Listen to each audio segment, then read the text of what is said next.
analogies. Then it's not the, see, it's not the university game. The university game is tell them, make it clear that you told them, remind them that it's going to be on a test, right? Check them on whether or not their memory is sufficient to cover the test material so you can grade their memory. That's all. Not seeing, it's not preparation for seeing or understanding. When you talk about processes and understanding processes, then you're out of it. What is easier to say? Well, I think it's pretty easy to say that Anaximenes thought that the basic element of the universe was air, and Anaximander was that it was water, and Thales thought it was water, and oh, you can write that down and you can handle it in, but not the material we've been using. Yes? Would you say part of the problem as well was really this was in that this was a new direction that that Western man was taking in terms of trying to talk about physics, that there wasn't the language for it. It hadn't evolved yet. As a consequence, it was easy to get confused from taking certain words and applying them to a different perspective as what they were trying to do. I don't see the difficulty with this. For us. I mean, like now we've evolved all kinds of words to talk about things, so we're not going to have that kind of difficulty. But back then, I mean, a lot of the things they were trying to talk about, the words for them didn't exist. Oh, I think we certainly have a much richer scientific vocabulary than they do. No, I would certainly agree with that. But I don't think that we are keen enough to observe the dynamic forces in nature as they were. Like, let me criticize what I've been doing, and let me make sure you see it. All right, we're talking about someone who lived at 600. 3 people have been living at the 600. Aristotle is 300. The later thinkers that we're talking about, Plutarch, is again, right, 200 AD. We're talking about 500 years. Look, from here, 600, this is BC, this is BC, this is AD. What do we know?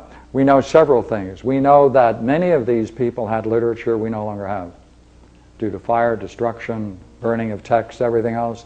We know that they had much more than we had. Therefore, the assumption I'm working on is that you can use later thinkers to understand earlier thinkers.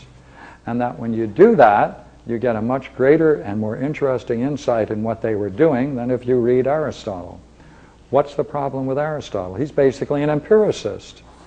And in today's world, if you know people who think in that channel empirically, they have a great deal of difficulty moving into the metaphysical and the philosophical. It just happens to be a fact. Can't measure it. Right, can't measure it. It's logical positivists and et cetera, all of these people.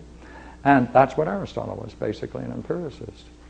And even his view of philosophy and the forms is particular, always particular.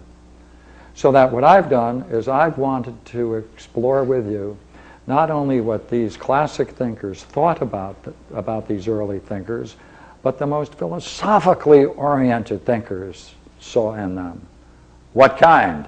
Well, Simplicus, Plutarch, these people, Actius, these people are philosophers in their own right. In what tradition? The Platonic tradition. So therefore, what I'm doing, you must realize that this is the challenge. I would rather say it's better to understand someone in terms of the highest possible vision of what they're doing than a lower, so that you can maximize the possibility of understanding them on the more profound level. That's the challenge, I think, for philosophy. To see, always try to maximize your own seeing by seeing as much as you can in what is being said. So that's the defense, and that's the weakness of what I'm doing.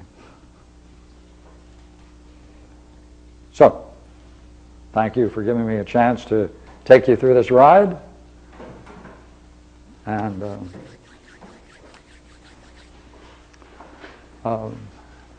that's why I started this by saying what we really have here is we don't have early thinkers. The dawn of philosophy is already brilliant.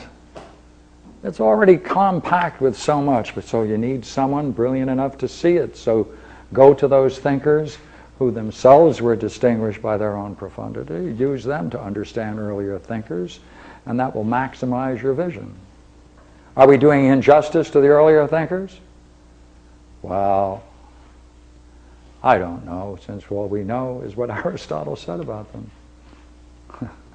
in terms of the primary source. Simplicius, Hippolytus, and Diogenes Laertius, they were all Neoplatonists? Yeah, or at least in the Platonic tradition. They were in Alexandria able to have advantage to Alexandria, to the libraries there. Yeah. Oh yeah. So yeah, we could assume that. Yeah, or that literature was available. Yeah. Like we know many things about the early days that we simply don't have any physical evidence for. The writings are not extant anymore. Like we only have a few lines of Zeno's works, but we know he did 40 theses and 40 treatises. We only have 1/10 of any one of the great tragedians' works. Again and again and again. In one we have 8%, another we have 12% of their writings, etc. We haven't been, the past hasn't been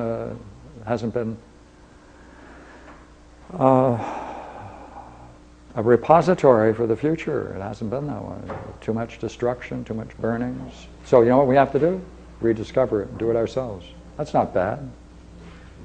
Have you spent much time yourself trying to take these pre-Socratics back before to their sources and try to make connections?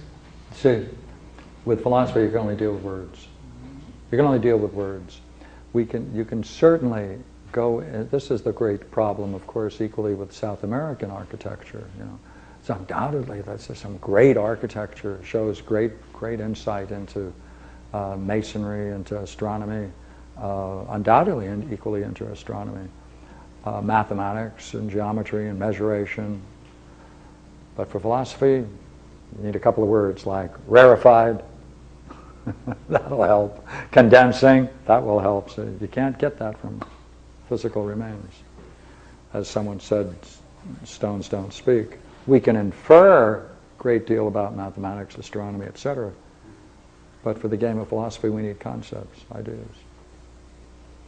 And that's why, so much of the money that's being used for research and findings, if we took a fraction of the money being used in archaeological work in the Near East and put it in other areas, we would find, hopefully, something comparable to the finding Q or the Dead Sea Scrolls or the Nag Hammadi Library and these other things. Well, let me ask you a question, challenging though something you just said, just as a quest for knowledge.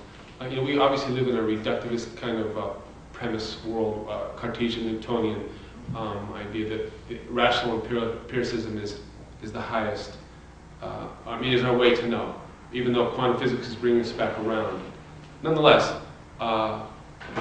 in many traditions, we're talking here about getting to know the ancients or the roots beyond this, and I realize this is going to sound kind of new agey, but if we limit ourselves to knowing about these things strictly by rational empiricism and reason, then could we not be limited in the sense that we're disconnected from the meaning that we've been disconnected from since Descartes? And I guess what I'm suggesting as an additional tool, epistemological tool here is... Yeah, I'm with you. Keep going. Like for instance, the assumption of God forms, which goes way back in Egypt, or even in other cultures. It's not exclusive to them. What did you call them? Like the assumption of God form. They were math. Form, F-O-R-M? Yeah, God forms. Yeah. Like the Kachin tradition, the Hopis, or the Egyptians and basically and I realized to quantify that is, or even to put it into some kind of linear, describable, reasonable way is challenging, to say the least. Nonetheless,